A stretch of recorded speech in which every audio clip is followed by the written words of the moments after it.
KBS 유튜브 채널 구독자 여러분 안녕하십니까? 남북의 썰 김정환 기자입니다. 자, 오늘 남북의 썰은요 정세편입니다.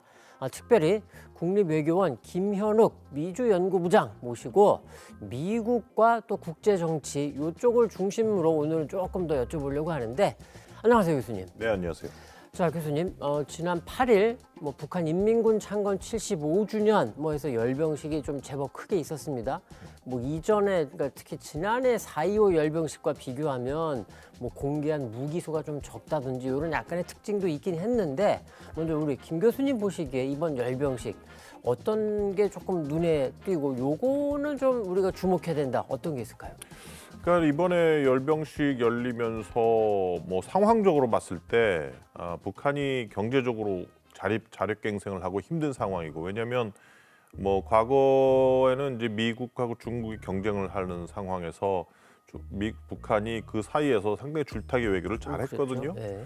근데 이제는 미국이 전혀 상대를 안 해주고 중국 입장에서도 제 코가 석자란 말이에요. 자기 국내 이슈들을 지금 챙기기 바쁜 상황이라서 북한이 어쨌든 간에 무기체계 개발 쪽으로 이제 정책을 목표를 완전히 정했고, 네. 지난번에 특히 작년도에 북한이 계속해서 보여준 열병식이나 무기 실험이나 이런 거는 거의 다 한국에 대한 위협용이었어요. 이스칸데르라든지. 단거리였으니까. 그렇죠. 예. 그리고 이제 기존의 MD 체계로 잡지 못하는 그러한 신형 미사일 체계가 많았는데, 이번에 나온 미사일은 화성 17호 15,000km, 네. 미국을 겨냥하는 거의 11대 12대가 다 집결이 되어 있었단 말이에요. 이거는 이제 북한 입장에서는 올해 이제 좀 뭔가 좀 해봐야 되겠다. 정말 미국을 확실하게 유인을 해야 되겠다. 이런 입장이 분명히 있다고 보여지고. 그러면은 핵실험 가능성, 작년에는 사실은 봄부터 한다 오히려 미국과 우리가 조금 걱정하면서 이런 신호를 냈는데 북한이 결국 안 했었는데, 네. 올해는 핵실험 가능성이 작년보다 더 높다? 저는 핵실험 이후에 장거리 미사일 실험까지 간다고 저는 보고, 특히 지금 미국이 요격할 수 있는 장거리 미사일이 날아왔을 때 요격할 수 있는 미사일 수가 44대란 말이에요. 근데 이번에 다탄두 미사일, 즉 미사일 ICBM 하나당 한 4개, 5개 정도의 탄두가 들어있다고 한다면 이번에 보여준 11대는 이미 44대, 4발의 탄두를 말하는 거기 때문에. 네. 물론 북한이 지금 다탄두 기술을 완전히 확보했냐, 이거는 아직 확인된 건 아닙니다만, 네. 일단 그런 측면도 있다라는 말씀이시고. 네. 예. 그리고 더 중요한 거는 과연 북한이 그 제대로 된 각도에서 ICBM을 시험 발사했느냐, 즉 재진입 기술에 성공을 했느냐. 네. 그거는 아직까지 우리가 그것도 모르는 검증이 거예요. 안 됐죠. 근데 네. 소문에 의하면 러시아에 대해서 무기를 지원해주고 그 대가로 재진입 기술을 지원받았다, 이런 소문은 그럴 수 있어요. 있겠죠. 예. 근데 이번에 화성 17호를 이렇게 11대, 12대를 보여주는 상황에서 북한이 어느 정도 기술에 상당히 근접하지 않았냐, 이런 추측은 우리가 해볼 수가 있겠죠. 이미 또 이제 정상 각도로 발사를 하겠다라고 공언도 했고, 북한이. 그렇죠. 그러니까 이번에 열병식 자체 보면 물론 이제 고체 연료로 쓸 것 같은 ICBM도 이제 살짝 보여주긴 했는데, 일단은 현실적으로는 화성 17형에 굉장히 좀 주목해야 되겠고, 네. 그 이유는 이게 핵실험은 물론이고 정상 각도로 한번 쏴가지고 재진입 이것까지도 지금 보여주려고 할 거다, 이렇게 지금 걱정하시는 거군요. 네, 그리고 북한 입장에서는 지금과 같은 상황에서는 경제적으로 상당히 힘들 수밖에 없거든요. 그렇죠. 예. 그러니까 자력갱생을 하는데도 한계가 있단 말이에요. 그러니까 뭔가 획기적인 돌파구를 마련을 해야 되는데, 내부적인 그런 이유도 있다. 내부적인 이유보다는 원래 이번에 정찰 풍선 이전에 중국 미중 간의 어떤 협력 기조 분위기가 조금 잃었단 말이에요. 맞습니다. 예. 만약 그렇게 되면 미중 간의 북한 문제에 있어서도 협력할 수 있는 상황이 벌어지고, 그거는 북한으로서는 일종의 대외 외교 전선을 늘릴 수 있는 하나의 기회가 될 수 있었는데, 이게 완전히 접혀버리면서 북한도 기존에 하던 그런 강경한 군사적인 노선, 그리고 국방력 강화, 또 더 나아가서는 핵실험 내지는 뭐 국지전, 국지 도발 이런 걸로 계속 갈 수밖에 없는 상황에 처한 게 아니냐 이렇게 볼 수 있겠죠. 그 얘기는 저희가 이제 뒷부분에 가서 네, 미중 얘기를 하면서 조금 더 자세하게 쭉 보겠습니다. 자, 그런데 또 이런 생각도 들더라고요. 열병식에 대해서 이제 우리 이제 김 교수님 이제 전문가시니까 그런 이제 우려점, 전망까지 쭉 짚어주셨는데 한편으로는요 지금 이번 열병식이 김주애에 밀린 거 아니냐 좀 이런 좀 느낌마저 들 정도입니다. 네. 사실 김주애가 나이도 아직 10살 남짓한 어린 소녀인데 김주애가 등장을 하면서 지금 여러 얘기들이 막 쏟아져 나오고 있거든요. 뭐 조금 적극적으로 분석하는 분들은 뭐 이거는 후계를 사실상 공식화한 거다. 네. 뭐 이런 말씀을 하는 분들도 계시고 뭐 그것까지는 아니지만 이게 사실은 김여정 부부장을 뭐 그 심지어는 김정은 위원장 오빠죠. 오빠가 동생을 견제하기 위해서 딸을 등장시켰다. 뭐 이렇게 보는 분들도 계신 것 같고 그건 아니지만 다만 리설주 여사와 김여정 사이에 이게 뭔가 좀 갈등이 있을 수 있기 때문에 그래서 그거를 조금 다독거리려고 뭐 등장시킨 거다. 뭐 이런 분석도 있고 또 한편에서는 그런 건 아니다. 다만 이제 김주애가 북한의 미래 세대를 이제 상징하는 존재다. 그렇기 때문에 김정은 위원장이 김주애를 등장시킴으로써 북한의 미래 세대, 북한 주민들에게 안심을 시키려고 김주애를 등장시킨 거다. 뭐 여러 가지 얘기가 있는데 우리 교수님 어떻게 보십니까?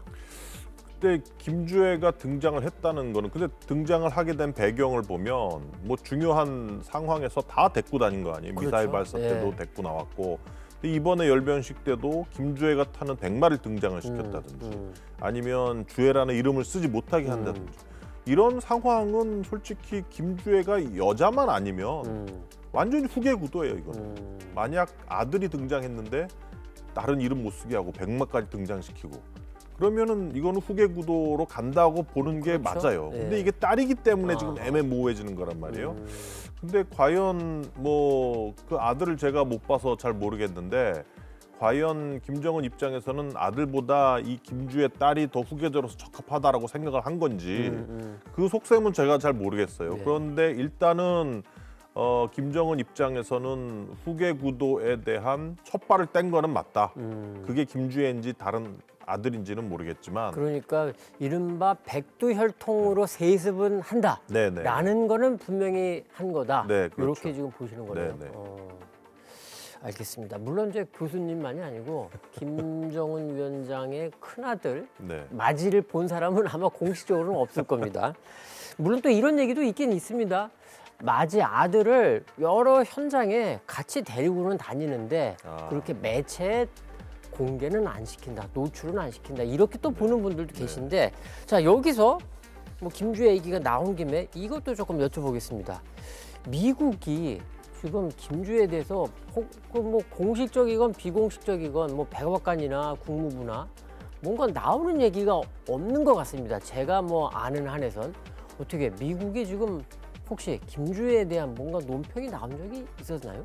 관심이 있나요? 미국 정부에서 나온 거는 없죠. 뭐 이번에 월스트리트저널에서 기사가 나온 거 그게 저는 유일하다고 보는데 월스트리트저널에서는 뭐 김주애가 후계자다, 후계 구도로 가는 분위기다 이런 얘기를 했는데 뭐 그 분석이 맞는지 안 맞는지는 좀 두고 봐야 될 것 같고 지금 미국 정부 입장에서는 북한이 거의 이슈가 아니에요. 넌 이슈란 말이에요. 이번에 그 뭐죠? 그 연두교소에도 북한 얘기가 한 마디도 안 나왔고 없었죠. 그리고 뭐 이전에 나왔던 국가안보 전략서에도 북한 문제가 거의 나오지 않았고 보면은 미국에서 나온 전략 문서가 이제 시리즈로 쭉 나왔단 네, 말이에요. 네. 그 국가안보 전략서 이후에 뭐 국방 전략서, 핵태세 검토 보고서, 미사일 방어 검토 보고서 이렇게 세 개가 쭉 나왔는데 거기에서 유일하게 좀 비중 있게 다룬 거는 미사일 그 검토 보고서에서 북한이 persistent threat, 즉 지속적인 위협이다라는 정도로 나왔어요. 하지만 공히 나왔던 게 이제 중국하고 러시아 위협을 그렇죠. 더 부각시켰던 네, 것이고 그래서 뭐 미국 바이든 정부 입장에서는 아프간에서도 발을 뺐고 또 저 우크라이나 전에도 직접 참전을 하지 않은 상황에서 과연 북한이라는 존재가 과거처럼 비중 있게 다뤄야 하는 존재인가 아니라고 이제 판단을 하고 있는 그런 거죠. 맥락에서 볼 때 김주애 우리는 이제 굉장히 관심을 많이 갖고 이런저런 이야기와 분석을 내고 있지만 미국 바이든 행정부는 김주애 난 별로 관심 없는데 네. 이런 분위기다 이렇게 보시는 그렇죠. 거네요. 김주애뿐만이 아니라 북한 자체에 대해서 이제 관심이 없는 상황인 거죠. 마찬가지 맥락에서 열병식도 이제 아까 교수님은 화성 17형을 조금 더 주목해 보시면서 이거는 올해 뭐 시기는 뭐 특정하기는 어렵지만 북한이 대미 압박을 위해서라도 뭔가 액션을 지난해보다 더 센 거를 할 거다 이렇게 좀 걱정을 하시는데 근데 열병식 자체만 놓고 보더라도 뭐 국무부에서 저거는 뭐 선전의 일환이다라던가 물론 대화를 강조하긴 했습니다만 뭐 그 정도고 백악관은 별 반응이 없었던 것 같은데 그런 맥락에서 지금 북한이 뭐 열병식을 하건 말건 미국은 관심 없다 이렇게 봐야겠네요. 그렇죠. 지금 오히려 북한 이슈보다 한국에 대해서 미국은 더 관심이 많은 상황이란 말이에요. 한국에 대해서. 예, 왜냐하면 지금 미국이 정말 관심을 갖는 국가는 중국이고 그렇죠. 대만 해협 문제이기 때문에 그 대만 해협에서 문제가 일어났을 경우에 한국과 일본과 호주 같은 동맹국들을 어떻게 규합을 해서 그 도발을 억제하고 참전해서 승리할 수 있느냐 여기에 대해서 미국이 관심이 있기 때문에 오히려 한국과 같이 뜨뜻미지근할 수 있는 동맹국을 적극적으로 어떻게 참여를 시키느냐 올해 또 이제 한미가 작전 계획을 새로 짠단 말이에요. 거기서 미국 입장에서는 대만 해협이 컨틴전시 유사 사태로 벌어졌을 때 한국의 참전을 기정사실화하면서 작전 계획을 짜고 있단 말이에요. 그러니까 한국이 더 중요한 거지 지금 상황에서. 북한은 거의 넌 이슈란 말이죠. 미국에. 지금 굉장히 그 예민하고 굉장히 지금 복잡하고 민감한 이제 이런 주제를 지금 딱 말씀을 주셨는데 일단 하나씩 조금 그러면 기왕에 대만 말씀도 하셨으니까 제가 근데 교수님 말씀을 들으면서 살짝 의아한 건 지난해 이제 윤석열 정부가 들어서면서 한미 동맹은 적어도 외양상으로는 뭐 굉장히 좀 가까워진 것 같고 그리고 사실은 어떻게 보면은 미국이 딱 대놓고서 뭐 이렇게 우리에게 뭔가를 요구하기 전에 그냥 윤석열 대통령 본인과 지금 정부 자체가 우리는 미국과 같이 간다라는 걸 굉장히 공식화를 하면서 미국의 속된 말로 딱 줄을 섰네 이런 느낌을 주고 있지 않습니까? 네. 대부분 그렇게들 보시는데 그런데 지금 약간 좀 교수님 그 말씀하신 부분에서는 약간 미묘하게 뭔가 좀 뉘앙스 같은 차이가 느껴지거든요. 그러니까 이제 중국에 대해서도 우리는 중국에 대해서 이제 국제적인 규범을 따르라 뭐 이런 얘기를 미국이 했던 얘기를 우리도 반복하면서 중국에 대해서 다소 압박하는 이전에 비춰볼 때 그런 모양새인데 그러면 대만 문제에 대해서는 지금 우리가 어떤 입장이라고 좀 볼 수 있을까요? 뭐 그러니까 지금 대만 문제라든지 중국 압박이라든지 이런 것에 대해서 예를 들어서 이 인도태평양 지역에서의 미국의 동맹국들 일본이나 호주 같은 국가들이 같이 미국과 보조를 맞추는 거에 비해서 한국은 조금은 결이 다르다. 왜냐하면 과거의 정부들이 미중 사이에서 미국을 6, 중국을 4 이 정도 비중을 뒀다면 지금 윤석열 정부는 뭐 7대3 내지 더 가면 이제 8대2까지도 가겠죠. 하지만 10대0은 아니란 말이에요, 제 말씀은. 즉 한중 관계도 여전히 중요시해야 하는 관계고 뭐 여전히 우리가 완전히 파괴시켜서는 안 되는 중요한 그렇죠? 관계라는 거죠. 경제가 워낙에 네. 그러니까. 그러니까 기조들을 보면 일본 같은 경우는 이미 중국을 위협이라고 아예 적시를 했어요. 자국 문서에. 하지만 한국은 그 정도까지는 아니라는 거죠. 여전히 뭐 상당히 원칙론적으로 뭐 국제 규범이 중요하고 뭐 대만 해협에서의 안전과 평화가 중요하다 이런 언급을 하고 있지만 과연 우리가 대만 해협에서 문제가 발생했을 경우에 어느 정도 참전이 가능하겠느냐는 지금부터 우리가 협의를 해야 하는 문제인 거예요. 그러니까 한미 상호 방위 조약에 따르면 이 태평양 지역에서 한쪽이 공격을 받아 3자로부터 공격을 받았을 때 도와줄 의무가 있다라는 거죠. 즉 대만 해협과 같은 태평양 지역에서 미국이 중국군으로부터 공격을 받았을 때 한국은 도와줄 의무가 있는 거예요. 근데 어느 선까지 도와주느냐 이걸 협의를 하자는 거죠. 이제 그게 굉장히 예민할 수밖에 없는 건 우리가 만에 하나 적극적으로 미국을 돕는다고 하면 또 중국이 그렇죠. 우리를 공격할 수 있는 이제 그렇죠. 명분이 생기니까 그렇죠. 우리 입장에서 굉장히 어려운 거긴 한데, 근데 제가 지금 이제 아까 교수님이 말씀 중에 그 미국과 중국에 대한 비중을 그냥 이해하기 쉽게 이제 숫자로 조금 말씀해 주셨잖아요. 네. 사실 일본은 거의 뭐 10대 0 혹은 뭐 일본은 사실 중국과의 경제가 있으니까 뭐 9대 1 뭐 이런 압도적이지만 그래도 약간은 중국에 약간 비중을 두고 있다면 한국은 지금 일본만큼은 아니다 이렇게 보시는 거죠, 그러면. 네, 그렇죠. 가장 중요한 원인은 저는 그 박근혜 정부와 문재인 정부 때 너무나 외교적으로 잘못된 수를 뒀다라고 보는 게, 박근혜 정부 때의 중국 경사론, 멀쩡히 잘 있다가 갑자기 전승절 때 중국 막내에 올라갔단 말이에요. 네. 이거는 미국과 중국이 한국을 다르게 판단하기 시작한 매우 중요한 시작점이 됐어요. 그 이후에 중국은 기존의 북한만 자국의 그 완충 지역이라고 받는 거를 한반도 전체로 확대를 하기 시작을 했고, 미국은 한국이 중국 쪽으로 가네? 불신이 시작이 된 거죠. 한국에 대한 불신. 그러면서 이게 문재인 정부 와서 계속 지속이 됐던 것이고, 지금 와서 한국은 뭔 정책만 펴면 중국이 우리에게 어떤 경제적 강압을 취할까에 대해서 우려를 해야 하는 그런 그렇죠. 상황이 되어버린 거고, 미국과 한국과의 관계는 지금 윤석열 정부가 계속 한미 관계를 강화하려고 노력을 하지만 상당히 근본적으로 상호 신뢰가 약화된 상태다. 이제 쿼드에도 초청을 안 했고, 오커스에도 초청을 안 했고, 취포에도 지금 빠진 상태. 그러니까 이미 미국 입장에서 한국은 미국과 이 지역 정책을 같이 할 수 없는 국가가 되어버린 거예요. 이러한 약화된 신뢰를 우리가 빨리 회복을 해야 되는 거죠. 근데 이제 그 전문가로서 김 교수님은 우리가 미국에 조금 더 적극적으로 이제 그 관계를 미국 중심으로 조금 풀어가야 된다라고 이제 설명해 주시는 것 같고, 네. 근데 또 일반인들 가운데 상당수는 또 그건 또 곤란하지 않느냐, 이제 이런, 그리고 이제 지금의 정부와 대통령도 표면적으로는 미국에 조금 더 많이 이전 정부와 비교했을 때 많이 기운 듯한데, 교수님 보시기에는 그건 아직 조금 더 가야 된다 이렇게 지금 보시는 것처럼 느껴지네요.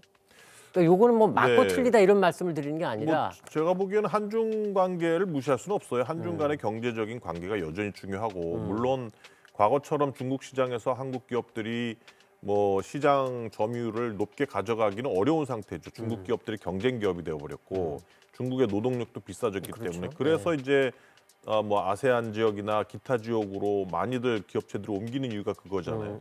그럼에도 불구하고 한중 간에 여전히 우리가 취할 수 있는 경제적인 이익은 남아 있고, 또 바로 옆에 있는 국가이기 때문에 한중 관계를 적절히 잘 관리해야 할 필요성은 있는 거란 말이죠. 근데 저는 이번 윤석열 정부가 잘한 것 중에 하나를 꼽으라면, 한중 관계를 상호주의에 입각한 관계로 바꿨다는 건 매우 잘한 거라고 저는 봅니다. 왜냐하면 뭐 사드 배치 이후에 중국과의 한국과의 관계에 있어서 3불 1한이 나왔고, 그거는 소위 중국 측이 말하는 중국의 핵심 이익에 기반한 결과였단 말이에요.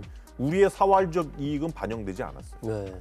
한중 관계에서 어떤 외교적인 이슈를 가지고 협의를 하고 결과를 내려면 양국의 이익이 다 반영이 된 결과여야 하는데, 그렇죠. 왜 중국의 이익만 반영이 되느냐. 그 상호주의에 입각한 한중 관계는 저는 상당히 잘한 결과라고 저는 보여지고, 하지만 아까도 말씀드리려고 했던 것 중에 하나가, 저희가 하나 착시하고 있는 게 한미 관계는 그냥 상수라고 생각을 하는 잘못된 인식이 있어요. 근데 제가 그 박근혜 정부 때 중국 경사론이 일어나면서 미국 친구 전문가 친구가 했던 얘기가 아직까지도 기억이 나는 게, 제2의 에치슨 라인이 그어지기 시작하고 있다라는 얘기를 했어요. 살짝 경고네요.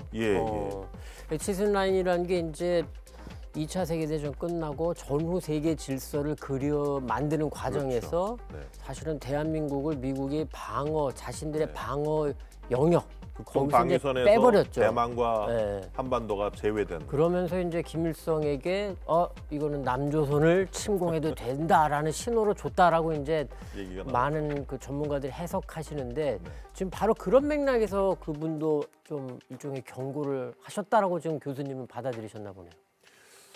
저는 그렇게 봅니다. 왜냐하면 과거의 동북아시아 지역에서 미국의 동맹국하면 일본, 한국이었는데 그렇죠.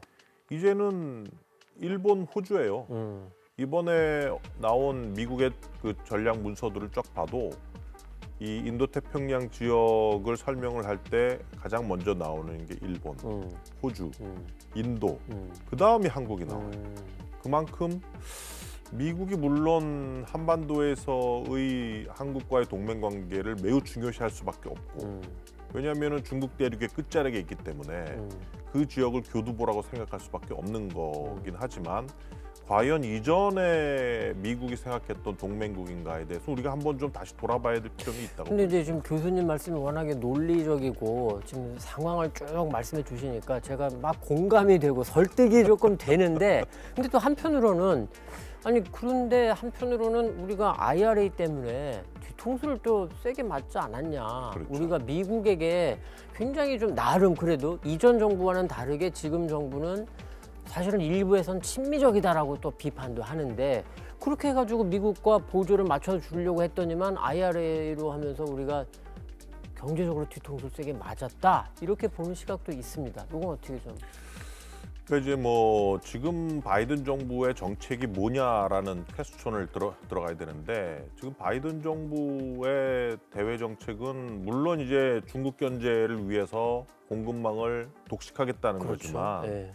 이게 소위 트럼프가 했던 아메리카 퍼스트를 상당히 닮아가고 있는 정책이란 말이에요. 네. 지금 미국도 미국을 그 잘 추스려야 하는 아주 중요한 순간에 와 있다고 보는 거죠. 미국도 미국의 패권이나 미국의 경제를 먼저 다듬어야 되는 상황이고 뭐 전 세계의 GDP를 뭐 45% 정도 차지했던 그래서 뭐 그 공공재를 마음껏 뿌려도 패권국의 지위를 유지할 만큼의 경제력을 유지할 수 있는 그러한 풍요로웠던 냉전 시대의 미국이 아니란 말이에요. 네. 그래서 미국도 자기 코가 석자인 상황이기 때문에 우리가 그거를 알고 제대로 대처해야 할 필요가 있는 거죠. 그러니까 IRA 법안이라든지 뭐 한국의 중요한 기업체들의 공장을 미국에 만들면서 그 부가적인 경제적인 이익이 상당 부분 미국으로 전가가 그렇죠. 되기 때문에 네. 우리가 잃는 게 많아요. 그러면 이렇게 우리가 일방적으로 미국에게만 주는 그러한 한미 관계가 얼마나 지속이 되겠느냐. 윈윈할 수 있는 한미 관계로 우리가 전환을 해야 된다. 즉 공급망 관련해서는 우리가 협력을 하더라도 기타 다른 부분에 있어서 우리가 미국한테 받아낼 거는 계속 받아내는 그런 윈윈한 관계를 만들어야 되는 거죠. 예를 들어서 어떤 게 그러면 있을까요? 예를 들어서 지금 솔직히 그 자체 핵 개발 얘기가 나와서 조금 시기적으로는 안 맞긴 하지만 한미 원자력 협정 개정 문제 같은 경우에는 우리가 계속해서 추진을 해야 되는 문제란 말이에요. 그러니까 사용 후 연료를 재처리할 수 있는 그 기반을 만드는 거는 아직 한미 간에는 협정에 포함이 되어 있지 않고 일본 같은 경우는 미국이 다 부여를 해준 부분이기 때문에 그런 것들을 비롯해서 우리가 하나하나 얻어야 될 부분들은 계속 얻어와야 되는 거죠. 근데 지금 하여간 교수님 보시기에도 그러니까 대전제는 대한민국이 그래도 조금 더 나은 국제 환경에서 안보도 지키고 경제도 살리려면 미국과 지금보다 더 적극적으로 가까워져야 된다. 이런 전제는 이제 말씀하시는 거고 그런데 약간 강론으로 들어가면 미국에게 우리가 조금 더 받아낼 게 있는데 그거는 이제 남은 숙제다. 이 정도로 조금 볼 수 있겠네요. 그렇죠, 그렇죠. 자 그러면 그것과 함께 아까 이제 앞서 사실 답변과 다름없는 말씀을 해주시긴 했는데 바이든 대통령이 이제 지난 7일 워싱턴 시각으로 7일 이제 두 번째 취임 뒤 두 번째 국정연설을 했습니다. 말씀하신 대로 지난해에 이어서 올해에도 북한에 대한 언급이 전혀 없었어요. 이전부터 사실은 적잖은 전문가들이 바이든 정부가 지금 오바마 때 이른바 전략적 인내 2.0이다. 이런 얘기들 많이 하고 걱정을 했는데 교수님도 앞서 쭉 말씀하시는 가운데 사실 북한에 별 관심 없다 이렇게 말씀도 해주셨는데 그럼 사실 이런 거죠. 미국의 국익이 있고 그 관점에서 볼 때 북한보다는 우리는 중국 견제가 더 중요해. 그래서 대한민국도 끌어들이고 일본도 끌어들이고 호주도 데려오고 뭐 알겠어요. 근데 우리는 또 우리의 국익이 있는데 만약에 북한이 올해 진짜 핵실험도 하고 정말 대륙간 탄도미사일 재진입도 보여주고 또 한편으로는 전술핵 이것도 강화하고 전술핵이 탑재가 가능한 SRBM 단거리 탄도미사일도 또 쏴대고 심지어는 혹시라도 국제적인 충돌도 있고 우리는 굉장히 불안해질 수밖에 없거든요. 미국은 그럼 그런 부분에 대해서는 어떻게 좀 우리에게 해주겠다는 걸까요? 이제 뭐 미국 입장에서는 이미 북한이 실질적으로 핵을 보유한 국가가 되어 버렸기 때문에 정책적으로는 한반도 비핵화 내지는 북한 비핵화를 계속 주장을 하는 상황이지만 네. 실질적으로 북한에게 대해서 미국이 할 수 있는 정책은 없다라는 상황이에요. 만약에 지금 미국이 북한하고 핵 협상을 하게 된다면 북한은 자국의 핵을 가졌기 때문에 상호 군축을 원할 거예요. 핵 네. 군축을 원할 거예요. 우리가 북한이 핵을 줄이는 대신에 미국도 줄여라. 내지는 뭐 한미 동맹을 뭐 좀 뭐 확장 억제 뭐 갖고 오지 억제를 말고 약화시키는. 나중에는 저 네. 주한미군도 빼라 뭐 그렇죠. 이런. 예. 그런 걸 할 거기 때문에 미국 입장에서 과거에 고수했고 지금도 고수하고 있는 북한 비핵화 정책은 더 이상 현실적으로 적용하기 힘든 상황이란 말이에요. 얼마 전에 작년에 그 군축 담당 미국의 그 차관이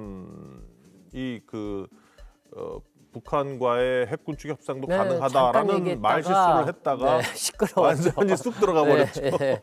그러니까 그런 상황이기 때문에 미국 입장에서는 더 이상 북한에 대한 뭐 협상에 기반한 해법은 힘들다라는 입장이고 두 번째는 지금 미국이 아까도 말씀하셨지만 주요 관심사는 중국이기 때문에 북한이 도발을 하더라도 거기에 대해서 대응할 수 있는 해법은 뭐 제재 강화와 억지력 강화 이쪽으로 완전히 틀었기 때문에 아마도 한동안 북한과 미국과의 대화를 기대하기는 좀 어려워 보이지 않는가 이런 근데 생각. 이제까지 30년 뭐 북한의 핵 개발사를 우리가 그냥 흔히 30년 정도 얘기하는데 이 경험으로 보면 북한은 미국을 비롯한 국제사회가 아무리 제재를 하고 압박을 해도 이제까지 핵 만들어 왔고 미사일 만들어 왔고 근데 지금 또 미국이 나서 가지고 그리고 더군다나 유엔은 지금 분열돼 있습니다. 이번에도 저 안보리에서 결의안 하려고 했다가 두 나라가 뭐 어느 나라인지 공개는 안 했지만 우리가 짐작할 수 있는 그 두 나라 같은데 반대를 해서 또 뭐 아무것도 못 나왔고요. 네.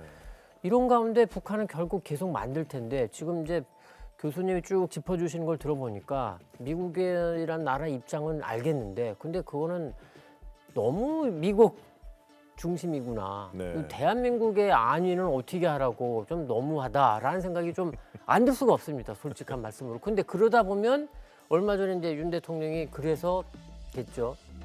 핵무장 슬쩍 얘기도 했었고 결국은 국내 여론도 뭐 70% 이상이 독자적인 핵무장 얘기를 하고 있거든요. 우리 한반도 이거 어떻게 지금 이게 흘러갈까요? 이렇게 되면.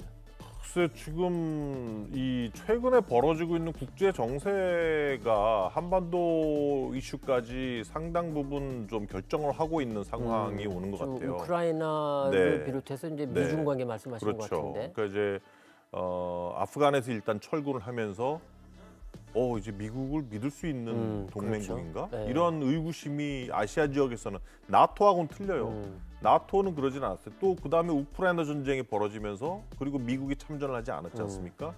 아마 나토 회원국이 아니었어도 과거에 미국이었으면 참전을 했을 거예요. 참전을 안 했단 말이에요. 그러면서 나토 국가들은 뭉치기 시작을 했어요. 그렇죠. 러시아 위협에 네, 대한 네. 대응이죠. 근데 아시아의 동맹 국가들은 또다시 자국의 안보를 우려를 하고 미국에 대해서 미국의 어떤 확장 억지 제공에 대해서 신뢰성에 대해서 의구심을 표기 시작을 했단 말이에요. 그러니까 이런 상황 속에서 또 북한이 계속 미사일을 쏴대고 쏴겠죠. 또 네. 대만 해협 얘기가 나오고 그러면서 한반도와 지역 안보 이슈가 계속해서 올라가고 있는 거예요. 그러니까 최근에 미국하고 일본이 보여주고 있는 행보, 즉 작년에 일본에서도 세 개의 안보 문서가 네, 나왔고 네, 거기에서 중요한 것이 하나가 적기지 공격 뭐 나왔죠. 적기지 네. 공격 능력, 즉 거기에서 반격 능력으로 바뀌고 거기에 적의 어떤 통제 시설까지도 공격할 수 있는 사실상의 선제 공격. 네. 네. 그러면서 이제 거기에 대해서 미국이 장거리 미사일을 제공을 주기 시작을 하는 거예요. 토마호크 좀 500기를 뭐 일괄 구매한다 뭐 네. 이런 얘기도 나오고. 근데 이게 뭔 차이냐면 과거에 그냥 공격을 했을 때 적기지를 공격을 하겠다. 이런 거는 솔직히 하나의 어떤 억지력에 기반한 그러한 공격이란 말이에요. 대응을 하는 거니까. 근데 이번에는 적 기지를 공격을 하는 것을 넘어서서 지휘 통제 체제까지 공격을 하겠다는 건 전쟁을 하겠다는 거예요. 일본 입장에서. 그렇죠. 네. 공격을 하고 all out war, 전면전에까지도 대응을 할 수 있는 체제다. 그러면 이러한 상황인데 미국이 일본에게 장거리 미사일까지 제공을 해줬다. 그거는 미국하고 일본의 위협인식, 즉 대만에 대한 위협인식이 공통화됐기 때문에 가능한 일이거든요. 지금 미국하고 일본의 뭐 군사 지휘 체계까지 다시 지금 만든다고 하고 있으니 이거는 이 대만 해협 문제 때문에 미국과 일본이 뭉치기 시작을 하는 것이고 실제 일본도 이 지역에서 대만 해협에서 중국이 비전략 핵무기, 즉 전술핵을 사용을 했을 경우에 미국이 대응할 수 있는 무기 체계가 있느냐에 대해서 일본도 상당히 불만이 많아요. 그래서 괌에라도 뭐 좀 갖다 놔라 이런 제안을 계속하고 있는 거죠. 한국도 마찬가지잖아요. 야, 그 전술핵 재배치 하다오.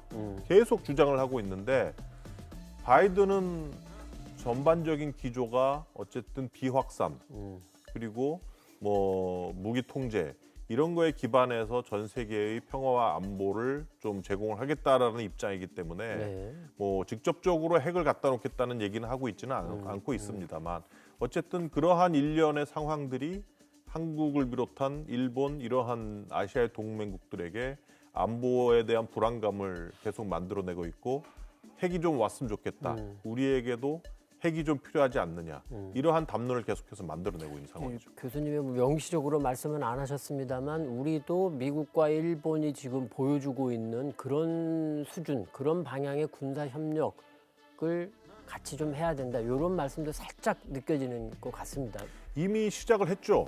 한미일 군사 협력. 이미 근데 솔직히 일본은 그 전쟁을 할 수 없는 자위대이고 한미처럼 연합사 체계가 아니에요. 아니죠. 예. 그렇기 때문에 이렇게 여전히 할 게 많은 건데 한국하고 미국도 이미 작년도 11월 한미 안보 협의 회의에서 그 미국의 핵 운영에 대해서 한미가 협의하고 참여할 수 있는 체제를 만들었어요. 그래서 올해부터 그런 체제에 기반해서 뭐 테이블탑 엑서사이즈도 진행이 되고 그러면서 다양한 한미 간의 뭐 시나리오는 아니지만 시나리오 비슷한 그런 상황에 따른 대처 능력을 같이 공통화하고 같이 협의를 할 예정이기 때문에 이런 것들은 과거와는 틀린 거죠. 핵과 관련해서 미국은 한국에게 정보도 제공을 해주지 않았고 협의 체제 자체도 부인을 했었기 때문에 이런 것 자체는 상당히 큰 성과이면 분명하죠.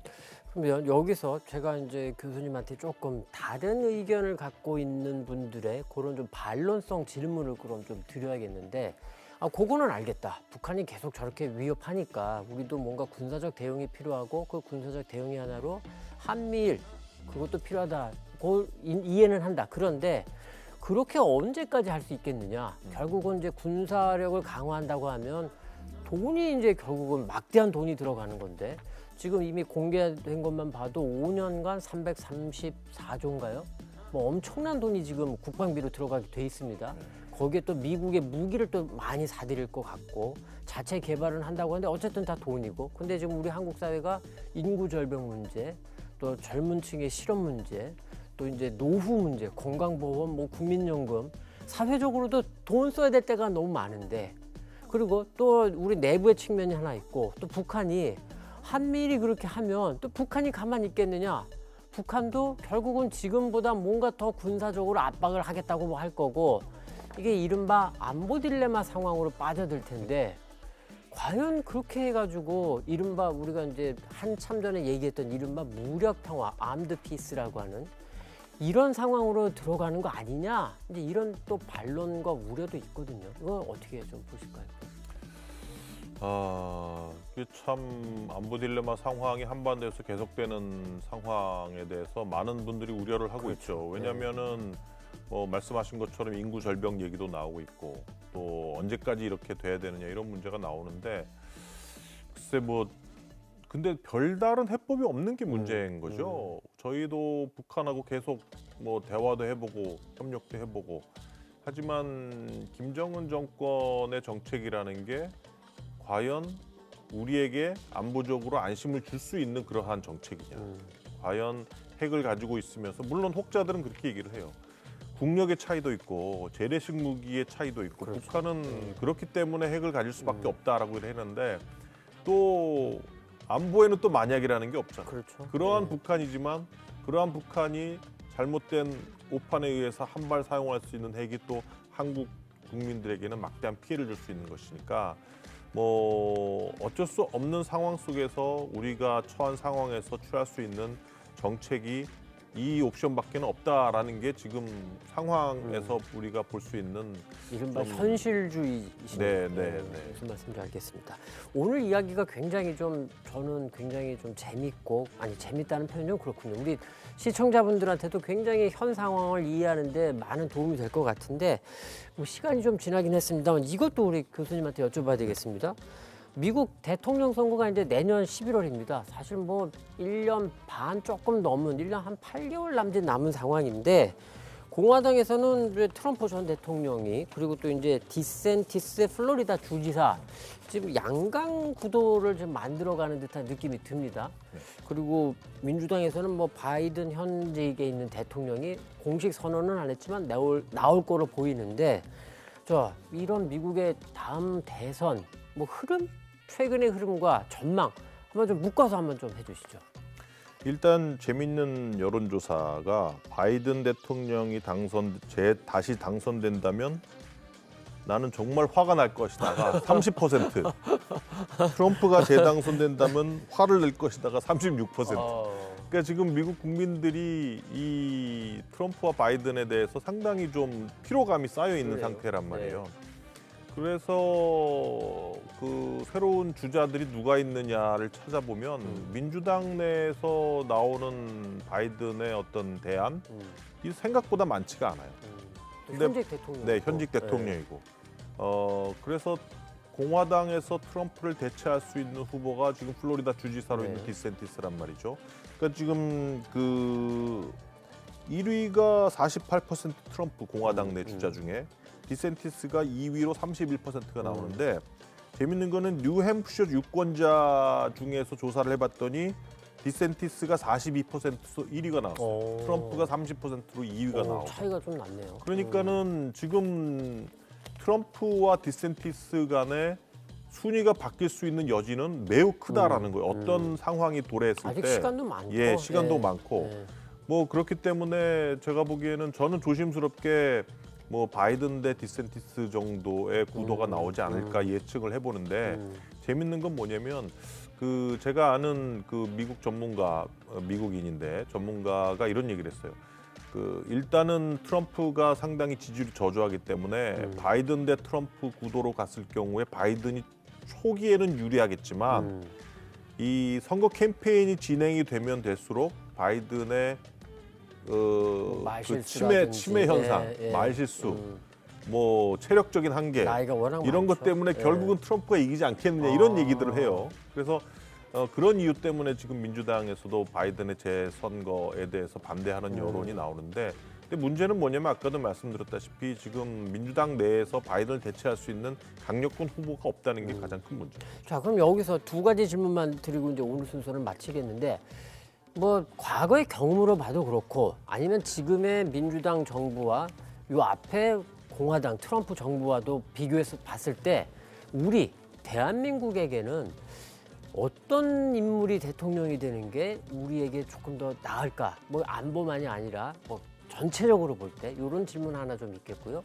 또 한편으로는 북한이 사실은 트럼프랑 그래도 뭔가 해보았던 경험이 있기 때문에 그리고 지금 아까 쭉 말씀해 주신 것처럼 바이든 정부는 너무 안 움직이고 북한이 올해와 내년까지는 하여간 무력 시위도 하고 도발도 하고 막 긴장도 고조시키고 하면서도 미국 대선을 보고 트럼프가 당선되기를 상당히 원할 거다.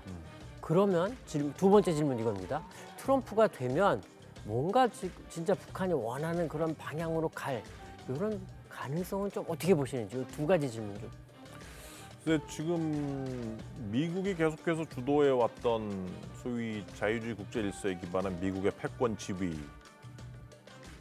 따라서 소위 그 국제 질서가 지금과 같이 계속 유지가 되고 한미 관계도 계속 유지가 되고 또 한반도 문제나 아니면 중국 대륙에서 한국의 어떤 안보 문제도 계속해서 유지가 되려면 트럼프보다는 다른 후보가 맞겠죠. 왜냐하면 트럼프 대통령은 주한미군도 다 빼려고 했었고 아니 돈 내라 그러고. 네, 돈 내라 그러고 또 북한 김정은하고 대화를 하고 협상을 하면서 한미 연합훈련도 그냥 한국 정부하고 협의도 없이 그냥 중단을 네, 해버렸기 네. 때문에 아마도 그런 차원에서 즉 세계의 평화를 유지를 하고 세계의 국제 질서를 유지하는 그러한 미국의 역할이 필요하다라는 차원에서는 트럼프라는 대통령은 별로 기대하지 못하는 즉 당선되어서는 안 된다라고 많은 전문가들이 판단하는 대통령이면 분명한 것 같고요.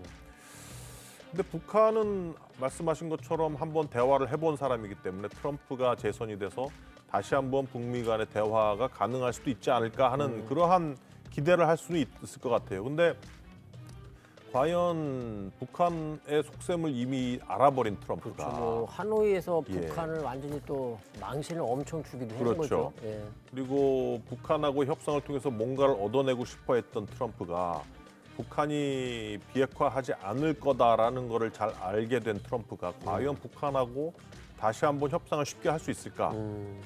그리고 지금 트럼프 입장에서도 자기가 그 재선에 당선되지 않았던 가장 큰 이유를 당시에는 뭐 자기가 코로나 상황에 대처를 하지 못해서 네, 네. 지지율이 떨어지고 재선되지 않았지만 그때는 모든 탓을 다 중국으로 돌리고 우한 바이러스라고 얘기를 했던 그랬죠. 트럼프란 말이에요. 예, 예. 그렇기 때문에 아마 대중국 보복이라든지 대중국 견제를 더 열을 올리면서 진행을 할 가능성이 높기 때문에 트럼프 입장에서는 오히려 중국 견제 쪽에 더 집중을 할 가능성이 높지 않을까.